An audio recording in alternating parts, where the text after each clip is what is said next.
ഇനി നിങ്ങളുടെ മുടികൾക്ക് ലഭിക്കുന്നു പ്രകൃതിയുടെ മനോഹരമായ ചേരുവകൾ ബേബി കോക്കോ നാച്ചുറൽ ഹെയർ ഓയിലൂടെ.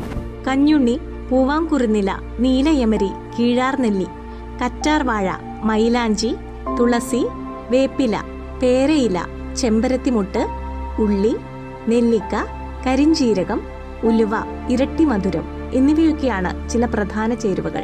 തുടങ്ങിയ ശുദ്ധമായ സസ്യങ്ങൾക്കൊപ്പം 21 മൂലികകൾ ചേർത്ത് നിർമ്മിച്ച എണ്ണയായതിനാൽ 3 ആഴ്ചകൾ കൊണ്ട് താരൻ പൂർണ്ണമായി മാറുന്നതിനും നിങ്ങളുടെ മുടിയെ പുനരുജ്ജീവിപ്പിക്കാനും തിളക്കമുള്ളതും ശക്തവും ആഴത്തിൽ ഈർപ്പമുള്ളതുമാക്കി മാറ്റാനും സാധിക്കും. മുടികൾക്ക് ആഴത്തിലുള്ള ജലാംശം നൽകുന്നതിനും കേടായ ഇഴകൾ നന്നാക്കുന്നതിനും മുടി മിനുസമുള്ളതാക്കുന്നതിനും ബേബി കൊക്കോ നിങ്ങളെ സഹായിക്കും. മാത്രമല്ല പാരിസ്ഥിതിക സമ്മർദ്ദങ്ങളിൽ നിന്ന് സംരക്ഷിക്കുകയും കൂടുതൽ വളരാനും തലയോട്ടിയിലെ രക്തചംക്രമണം ഉത്തേജിപ്പിക്കാനും മുടി പൊട്ടുന്നതും അറ്റം പിളരുന്നതും തടയുന്നു. കൂടാതെ തല നീരിറക്കത്തെ പേടിക്കുകയും വേണ്ട. കുഞ്ഞുവാവകളെ തേച്ചു കുളിപ്പിക്കുന്നതിനുള്ള ഉരുക്ക് വെളിച്ചെണ്ണയും മുതിർന്നവർക്കും എല്ലാ പ്രായക്കാർക്കും സ്കിൻ ഡിസീസിനും പൊറ്റയായ താരനും സോറിയാസിസിനും അത്യുത്തമമായ ദന്തപ്പാല എണ്ണയും അവൈലബിൾ ആണ്. പ്രൊഡക്റ്റ് സ്വന്തമാക്കാനും കൂടുതൽ വിവരങ്ങൾക്കും താഴെ കാണുന്ന നമ്പറിൽ ബന്ധപ്പെടുക.